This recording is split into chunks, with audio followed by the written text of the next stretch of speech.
Bonjour et bienvenue à épisode numéro 3 de la nouvelle émission de TVC 22 dans vos quartiers. Nous avons déjà parlé aux conseillers du quartier 1 et 2, M. Samuel Cardarelli et M. Mario Zant. Et aujourd'hui, on est à l'hôtel de ville à Clarence Rockland pour commencer notre conversation dans le frais, bien sûr, parce qu'on filme ça en février avec conseiller du quartier numéro 3, M. Carl Grimard. Carl, merci beaucoup d'être avec nous aujourd'hui. C'est un plaisir d'être ici. Merci Thomas de l'invitation. Avec plaisir. Je voudrais vous serrer la main, mais malheureusement en ce moment, on doit garder une certaine distance. Absolument. Donc le début de cette conversation, comme j'ai fait avec vos collègues déjà, c'est juste parler un petit peu, mettre en contexte votre vie en politique, un peu personnelle, pas autant, mais juste vous demander, alors je veux commencer avec l'idée d'être conseiller. Quand est-ce que vous avez décidé d'être candidat pour la municipalité de Clarence Rockland? On remonte aux alentours de 2014.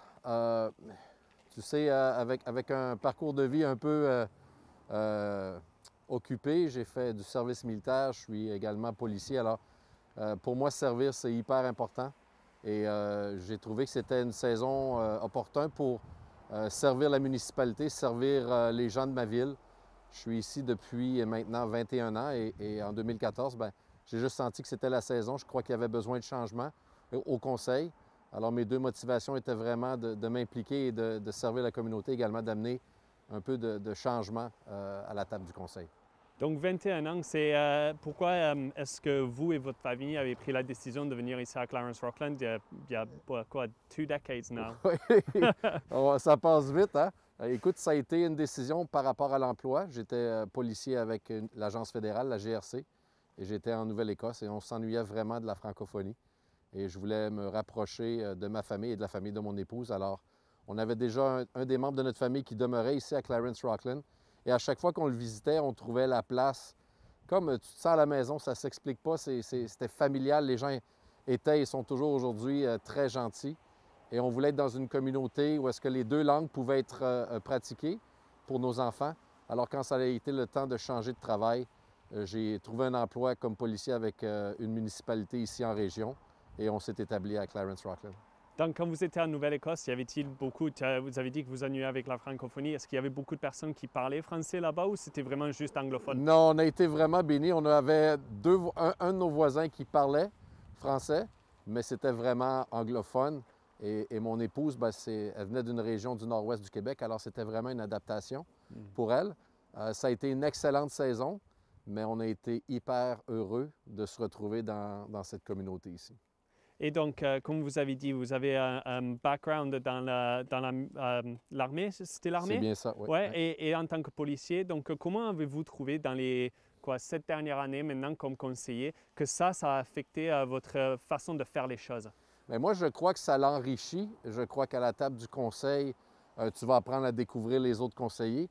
On a tous un chemin, un background différent, mais lorsqu'on met ça ensemble, ça donne des forces vraiment différentes, mais surtout importantes parce qu'il y a des endroits où j'ai moins de connaissances et il y a un autre conseiller ou encore Monsieur le maire va amener un côté que je n'ai pas. Et ce que j'aime du conseil, c'est qu'on a une variété d'expériences de vie et quand tu mets ça ensemble, bien, ça donne une bonne synergie. On n'est pas nécessairement d'accord sur tout, mais il y a beaucoup de respect et il y a un partage qui se fait qui est vraiment, ultimement, c'est la communauté qui en bénéficie. Et parlez-nous de l'année 2014, alors la première fois que vous vous êtes mis en avant en termes que candidat. Comment vous avez trouvé l'expérience? Est-ce que c'était un peu bizarre? Avez-vous devoir faire des annonces publiques pour expliquer pourquoi vous allez être la meilleure personne? Donc, comment vous avez trouvé cette expérience-là? Oui, on a fait ça, mon épouse et moi. Elle m'a beaucoup, beaucoup aidé. Et sans son soutien, je ne pense pas que je pourrais faire tout ce que je fais en ce moment, mais on voulait parler à chaque porte. Alors nous, notre défi, ça a été de cogner à toutes les portes. Alors, on a fait un gros travail. Et là, je pense que tu peux avoir le battement des gens, le battement de cœur des gens. Qu'est-ce qu'ils ont à cœur, qu'est-ce qu'ils aiment moins. Et bien, ça l'a beaucoup aidé. Ça a été une courbe d'apprentissage. Je dirais pendant la première année et demie, on écoute et on apprend. Et après ça, on commence à pouvoir participer activement avec un peu d'expérience aux décisions qui sont faites. Et en ce moment, la balance qu'il y a dans le conseil en ce moment, comme vous avez dit, il y a tout le monde qui a du contexte, des backgrounds différents. Donc, comment vous trouvez ça en ce moment? Est-ce qu'il y a assez de balance? Définitivement, je crois que c'est une super équipe. Et pour ne pas répéter ce que j'ai dit, c'est plusieurs personnes qui arrivent à la table, puis je crois que tout le monde a à cœur une chose, c'est de faire avancer notre communauté. Et juste dans les dernières années, on a vu au niveau des développements domiciliaires et tout. Et je pense vraiment que l'énergie de notre communauté est très bonne, malgré des inondations, malgré une pandémie. Je vois constamment des sourires et ceux qui servent au niveau des services essentiels, les épiceries, etc. C'est pas facile, mais ça va quand même très bien. Et en regardant les priorités, comme vous dites, il y a tout le monde qui tient des choses différentes à cœur. Donc, pour vous, quelles sont vraiment vos priorités? Je sais qu'il y a évidemment l'infrastructure, on a les rues qui doivent être changées, tout ça. Ça, c'est vital, c'est important. Mais est-ce que vous avez des ambitions personnelles, des choses personnelles qui vous tiennent vraiment à cœur, que vous voulez changer dans la municipalité? Bien, j'essaie d'avoir à cœur ce que les résidents ont à cœur. Alors, tu viens de parler d'infrastructure et de routes. Alors, c'est vraiment quelque chose que les gens ont à cœur. Donc, c'est une de nos priorités. Je crois que tout le monde au conseil, on veut que nos infrastructures soient des bonnes infrastructures, que ça aille bien. On voit une explosion dans le domaine domiciliaire. Alors, notre ville grandit, il faut adapter.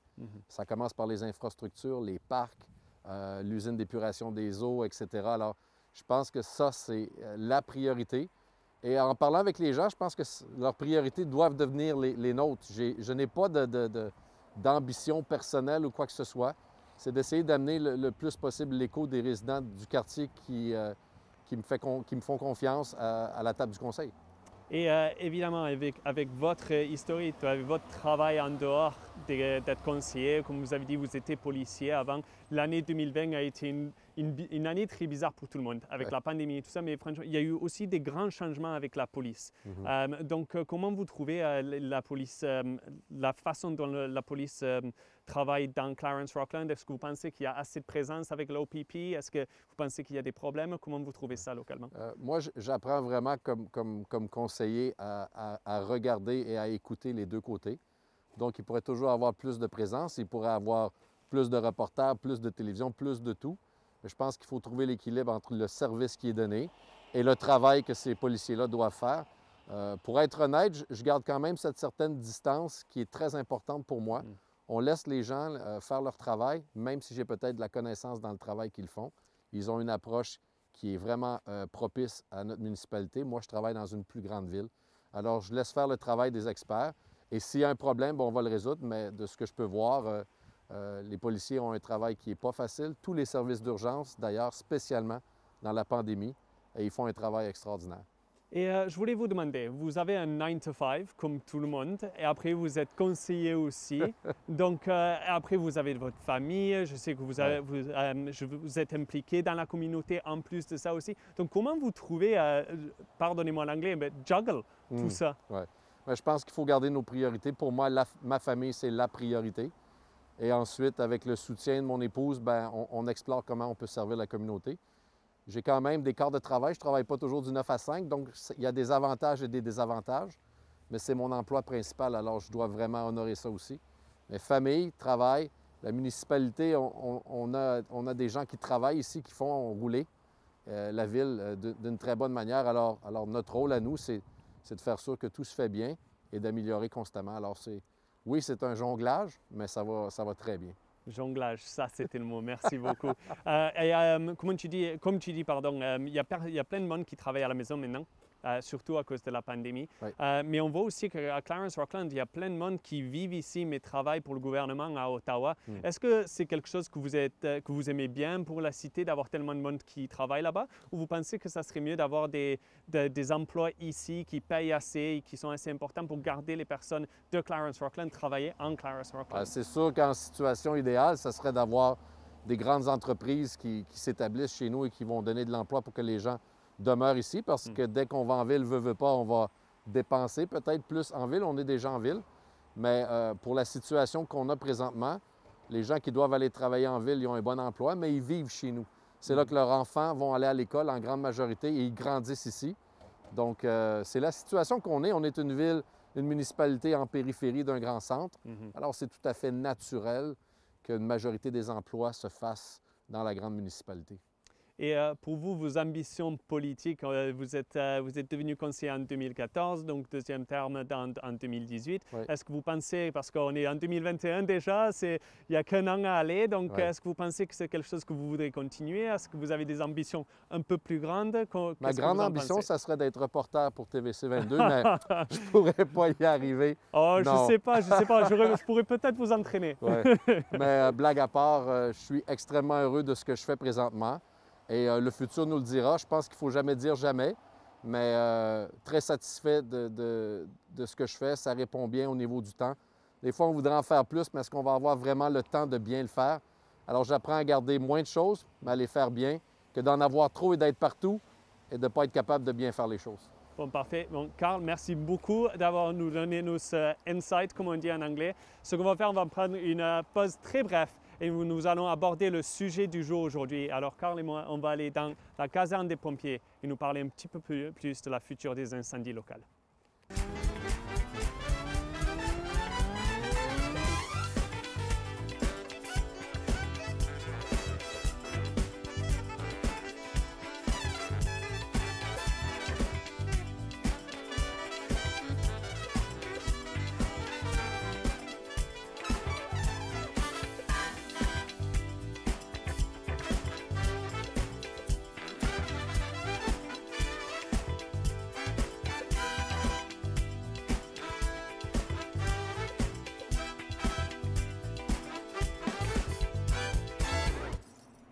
Et rebonjour à l'épisode numéro 3 de Dans vos quartiers avec TVC 22.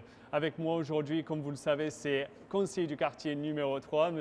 Carl Grimard. Dans la première partie, on a discuté un peu de sa vie privée, personnelle et de ses ambitions dans la politique municipale. Mais pour cette deuxième partie, nous abordons le sujet du jour, ou de la semaine plutôt. Le sujet de cette semaine, c'est à propos des services d'incendie ici à Clarence-Rockland. Donc, la raison pourquoi je voulais vous parler de ça, c'est parce que je veux commencer avec le budget de 2021. Vous avez dédié de l'argent vers un centre de formation containerisé, un mot français qui m'a éludé un petit peu avant.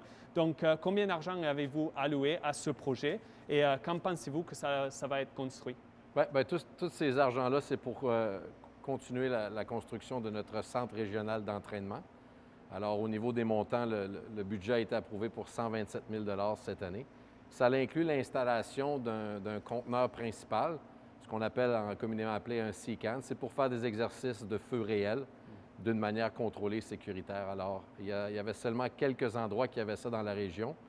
Et au lieu d'envoyer constamment nos pompiers et d'avoir à payer à l'extérieur, on a décidé d'amener l'équipement chez nous et maintenant, on commence à accueillir des pompiers chez nous. Donc, on évite beaucoup de transport, beaucoup de pertes de ressources humaines et matérielles pour aller à l'extérieur. Alors, au dernier budget, on a approuvé les sommes. Le département des incendies a fait un travail énorme pour diminuer les coûts parce qu'on sait que ça coûte cher, alors il faut être très efficace. Et ils vont définitivement continuer la construction dans les prochaines semaines. C'est certain qu'avec les restrictions qu'on a avec la pandémie, c'est plus difficile. Mais l'argent est là et le projet est en marche, alors ça avance. Et je sais que vous avez parlé un peu de ça dans votre réponse là, mais pourquoi vous pensez que c'est tellement important d'avoir ces sites d'entraînement locaux? Parce que les pompiers, avant, ils s'entraînaient à Ottawa, non? Non, à Gravenhurst pour le coup. À Gravenhurst. Et c'est pas tellement loin pour Clarence-Rockland. Pourquoi avez-vous décidé d'amener tout ça ici à Clarence-Rockland? Gravenhurst est une bonne distance, mais on a eu l'annonce par le gouvernement provincial que l'école provinciale des pompiers allait fermer. Alors maintenant, on doit se tourner à un endroit pour faire l'entraînement. Et ce qui se produit, c'est à la grandeur de la province. On a, je crois, une vingtaine de centres régionaux d'entraînement. Et nous, on en avait commencé un. Alors, au lieu d'avoir à payer à déplacer nos pompiers, on va continuer d'investir. Depuis que le centre d'entraînement régional est ouvert, on a eu plus de 200 pompiers qui sont venus faire différents types d'entraînement. Et même en pleine pandémie, en 2020, on a eu 71 pompiers qui sont venus s'entraîner des 7 des 8 municipalités du comté de Prescott-Russell. Alors, il y a un énorme besoin et tout le monde est extrêmement heureux. On entend les commentaires des divers chefs de pompiers de la région. Ils ne perdent pas leur personnel pour 3-4 jours, les frais de voyagement, l'hôtel et tout. Alors, même nous, nos propres pompiers, on a économisé près de 87 000 en gardant nos pompiers ici et en les entraînant ici. Donc, c'est simple. En seulement une année, Bon, ça nous coûte un certain montant pour débuter, mais on va récupérer cet argent-là et on va définitivement avoir des revenus additionnels qui vont venir parce que les gens, les pompiers des autres municipalités vont devoir payer pour venir ici. Mais eux aussi, ils sont gagnants car ils n'ont pas besoin de s'en aller à des endroits comme Gravenhurst ou encore des grandes villes. Et évidemment, l'avoir ici, pour nous, c'est une bonne chose. Comme vous dites, les gens ne doivent pas voyager ni rien comme ça. Mais par contre, il y a des différences entre les prix. Je sais que ça n'a pas été finalisé en ce moment, mais si j'ai bien compris, c'était chaque station, chaque département d'incendie dans de la région devait payer à peu près 60-70 $ par pompier pour les faire entraîner, parce que le collège des pompiers de l'Ontario payait la plupart des frais. Donc en ce moment, même l'avoir local, ça coûte 300-400 $. Ça, c'est sans rester l'accommodation, comme on dit en anglais, pardon, et à manger, les restaurants et tout ça. Donc c'est de 70 $ jusqu'à 400 $ même maintenant. Donc cette différence de prix, est-ce que ça vaut la peine? Bien, nous, ce qu'on demande maintenant au gouvernement provincial, et on a adopté une motion, on veut dire au gouvernement provincial, l'argent que vous mettiez dans chaque individu, envoyez-le au centre régional d'entraînement. Donc, il y en a 20. On a surtout dit, n'autorisez pas d'autres centres d'entraînement pour qu'on ait une surpopulation de centres d'entraînement. Nous, on est établi, on est quand même assez récent. Et ce qui est plaisant, c'est qu'on a des pompiers d'expérience. Souvent, il va y avoir des pompiers d'Ottawa qui vont être à la retraite. Ils peuvent venir sous contrat comme instructeurs et même les nôtres qu'on a ici sont extrêmement qualifiés. Alors, ce qu'on dit au gouvernement provincial, l'argent que vous mettiez au collège, les salaires que vous payez au collège, divisez ça entre les 20 centres d'entraînement et ça va nous permettre, ou continuer de donner le même montant que vous donniez aux pompiers pour qu'ils restent au même prix. À ce moment-là, les pompiers qui vont venir chez nous, qui sont dans la région, n'auront pas d'hôtel à payer, pas de transport, pas de nourriture. Ils vont pouvoir retourner chez eux à tous les jours. Et donc, cet argent que vous allez investir dans les nouveaux centres d'entraînement local, les centres de formation locale, pardonnez-moi, est-ce que l'argent que vous allez récupérer de la part des autres municipalités qui envoient leurs pompiers ici va payer pour ça? Est-ce que vous allez gagner de l'argent pour pouvoir investir dans d'autres départements ou est-ce que c'est plus un break-even? Je ne suis pas un expert dans le calcul des chiffres. Mon expertise n'est pas la formation en combat des incendies. Je pense qu'on a une équipe ici qui va être capable de figurer. Il est certain et qu'il faut faire du rétablissement des coûts, donc ça doit coûter quelque chose. Ce qu'on veut, c'est avoir un centre d'entraînement régional qui est à la fine pointe de la technologie et que nos pompiers de la région au complet, et même, j'ai même eu des nouvelles, il y a des pompiers qui viennent de l'extérieur de la région pour venir ici parce que c'est disponible, c'est une belle communauté, c'est un bel endroit et l'équipement est très bon. Alors, c'est sûr qu'on va regarder à récupérer les coûts et ça coûte quelque chose, entraîner nos pompiers. Les gens le savent et on va agir comme ça. Il y a toujours des gens, il va toujours y avoir des gens dans n'importe quelle communauté qui vont dire peut-être dans les dernières années, depuis peut-être 2014, il y a beaucoup d'argent investi dans les pompiers. On a des nouvelles casernes de pompiers, on a des centres d'entraînement de formation locale et maintenant on a cette centre containerisé aussi. Donc, est-ce que vous pensez que ça vaut vraiment la peine d'avoir autant d'argent dépensé dans les pompiers? Bien, je crois qu'une ville qui grandit va avoir besoin de nouvelles infrastructures. Alors, on voit que les camions qui sont ici, il y a 40-45 ans, qui est à peu près même un petit peu plus vieux, l'ancienne caserne, il faut avoir les installations. Et on est bien sûr, le service de pompiers à la grandeur de l'Ontario et du Canada, on est régi par des directives provinciales et fédérales qui nous mandatent d'avoir certaines pièces d'équipement pour répondre aux incendies. Alors, on doit répondre à ces normes-là et ces normes-là doivent être respectées. Alors, est-ce que ça coûte cher? Oui. Mais est-ce qu'il faut offrir le meilleur service à nos résidents en cas d'urgence? Absolument. Alors, c'est un équilibre. On achète la bonne équipement qui répond aux besoins et on est conscient que ça coûte cher, mais avoir des services d'urgence, aujourd'hui, c'est très dispendieux. Mais dans une année comme ça, avec la pandémie, est-ce que ça valait vraiment la peine de dépenser tellement d'argent, plus de 100 000 $ sur ce nouvel centre de formation, si l'argent ne va pas aussi loin qu'elle irait les autres années? Parce qu'on est déjà dans une pandémie où il y a moins d'argent. Comme vous savez, comme vous avez discuté au lieu du budget, avoir ce niveau de taxes locales qui augmente, tout ça, on essayait de le baisser pour les gens. Donc, est-ce que ça valait vraiment la peine de mettre ce chiffre de plus de 100 000 $? Bien, je crois que oui. C'est une très bonne question. On en a la preuve. On soupçonnait que le centre provincial d'entraînement de nos pompiers allait fermer. Alors, si on n'a pas quelque chose ou s'il faut aller ailleurs, ça va nous coûter le même prix, sinon plus. Alors, juste pour vous dire, dans l'année de la pandémie 2020, c'est l'année où on a eu le plus de candidats qui sont venus faire des formations. C'est une formation qui est essentielle, c'est un service qui est essentiel, alors l'entraînement continue en respectant les restrictions. Alors, 2020, qui est une année de pandémie, a été la meilleure année à notre centre d'entraînement. Alors, la demande, elle est là. On croit fortement, pour avoir parlé avec notre chef de pompiers, que la demande va continuer de grandir. Alors, je crois que c'est un temps parfait et un temps opportun pour investir. Alors, on peut penser que c'est des grandes sommes, mais ce qu'on va récolter de cela dans le futur, c'est inestimable. Alors, je crois que ça a été un timing parfait.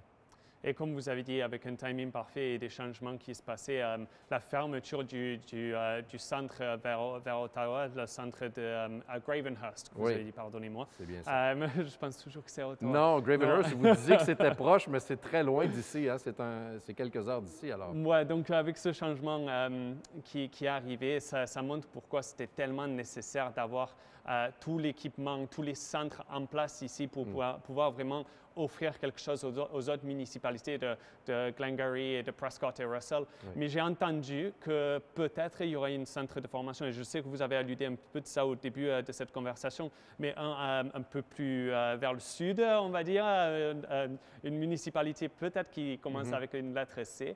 Donc, parlez-nous un petit peu plus de comment vous pouvez réagir et empêcher et est-ce que c'est une bonne chose d'empêcher les autres municipalités d'ouvrir un centre d'entraînement régional juste pour bénéficier Clarence Rockland? Bien, je ne crois pas qu'on veut être en compétition comme ça. Je crois que notre point a été fait au gouvernement provincial. Il y a présentement 20 centres d'entraînement régional et on devrait avoir une période de vraiment neutre où est-ce qu'on ne bouge pas, on regarde. Et si on voit qu'il y a une plus grande demande et que les centres régionaux d'entraînement ne répondent pas à ce moment-là, on peut bouger. Ce qu'on veut faire sûr, c'est qu'on ne crée pas des centres d'entraînement qui vont demeurer vides. Nous, ça fonctionne déjà. On le sait que ça fonctionne. Et ça fonctionne même avec les municipalités qui sont juste alentour de nous. Il y a même des gens de l'extérieur qui viennent chez nous. On ne peut certainement pas empêcher d'autres municipalités de démarrer des centres d'entraînement régionaux, mais on veut dire au gouvernement provincial, attendez avant de dire oui, attendez, on a besoin des sous pour pouvoir continuer à fonctionner et regardons s'il y a vraiment une demande pour plus de centres. C'est un peu comme dans le dernier épisode Dans mon quartier, j'ai parlé avec le conseiller Mario Zant qui nous parlait des magasins de cannabis.